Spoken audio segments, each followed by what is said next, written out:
Hello, thanks for tuning in to another episode of our how-to series. This episode is how to improve your snap tee cast. We filmed a little bit before this how to improve your double spey cast.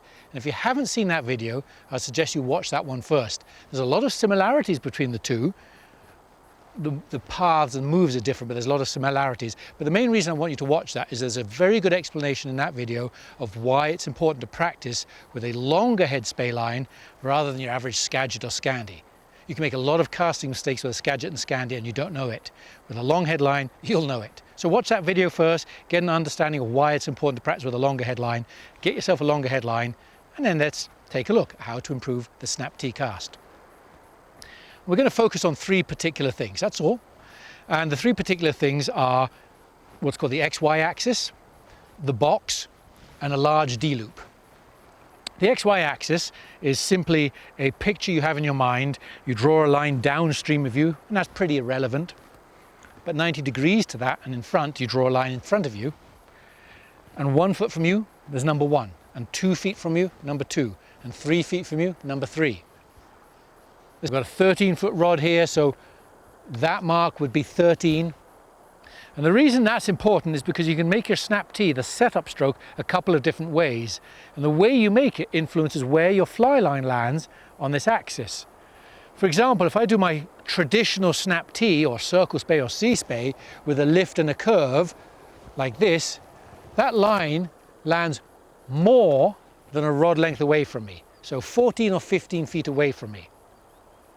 Compare that to adjusting that stroke, that kind of setup stroke, to a vertical wave, what a lot of people call the original snap Z, where you just go up and down. And when you go a vertical wave, you'll get the line to land a lot closer to you than when you do this circular movement. So let's just show you those two as a comparison. The original way with a circular snap C lands at 8, 10, 15, 20 feet away. When you come round, you create a D-loop that's a kind of a small to medium size, but it didn't go out great. And this video is all about making you a much better than an average snap tee caster. So my first change is that I'm going to have the rod pointing straight down the river, and I do much more of a vertical wave. Lift the rod up, chop it down, and that's what sends the line close to you. It gets it close to your body because you're not curving your rod away. Then if you complete that stroke, I'll show you, if you complete that stroke, there's the snap, you have a lot more slack that turns into a huge D-loop. You have a much bigger D-loop behind you, much more load, because it landed so close to me. That load is great.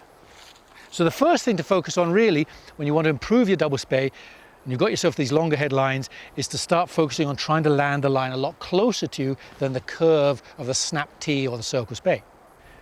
In a similar vein, you're also trying to land the line in what's called the box. And the box is best illustrated by me taking my rod, pointing it at the camera, making a little splash, and I draw a line from the splash to me, 90 degrees to that on my upstream side, another splash, and I complete this imaginary to create a square. It's like I complete this L shape to create a square. So there's an imaginary square on my upstream side.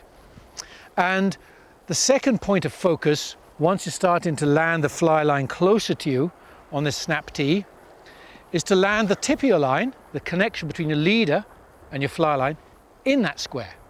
Like if you do it wrong, like this, it goes so far upriver and so far out of your square, there's zero chance of you making this cast work with a long belly line. It would probably work with a Skagit or a Scandi, but not with this kind of outfit.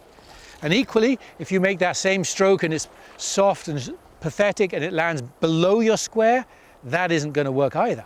So your objective and your practice kind of mantra on this snap tee here is to practice so that when you finish this stroke, the tip of your line lands straight in that square.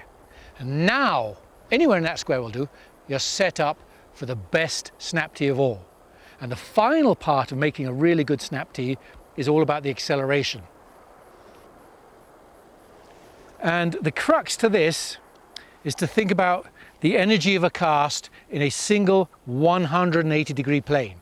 If I want to cast towards here, like just below the camera, and I look at the back of my rod, it goes back to these bushes here. So my lines of energy in my cast are back to this bush and forward to this tree. What that means is I want to focus my acceleration in this cast along just those lines. What am I talking about? Well, let's just show you. I'll do the first couple of moves that I've discussed, but watch the regular snap T acceleration where I just go from here to here at one speed. And that is at the same speed that I rotate all the way from the start of the D-loop stroke to the end of the D-loop stroke. And now compare that to the more advanced version. Slow motion first, set it up right, slow, slow, slow, slow, slow, accelerate away from your target. And look what that does. It gives you a beautifully aligned D-loop. Because by accelerating straight away from your target, you load everything up tighter and better for your forward stroke. Let's do that again, but let's complete that as a cast. So I'll do the same move. You'll see the same change of speed in the second part of my D-loop stroke. I'm going to set it up correctly as I've just explained. Slow, slow, slow, slow, accelerate behind. Look how much line speed you get as a result. So remember the 4 tips if you talk about the longer belly line. 1, try and focus on practicing getting that anchor to land closer to you on the setup stroke. 2, try and land the tip of your line somewhere in the box.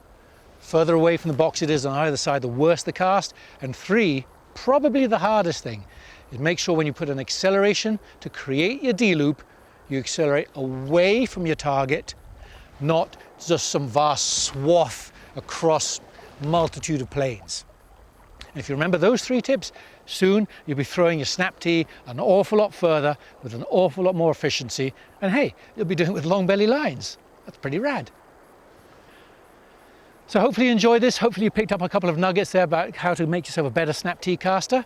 And if you enjoyed it, check out the Rio website and tune in and watch a few more of our how-to episodes. Many thanks for watching this one.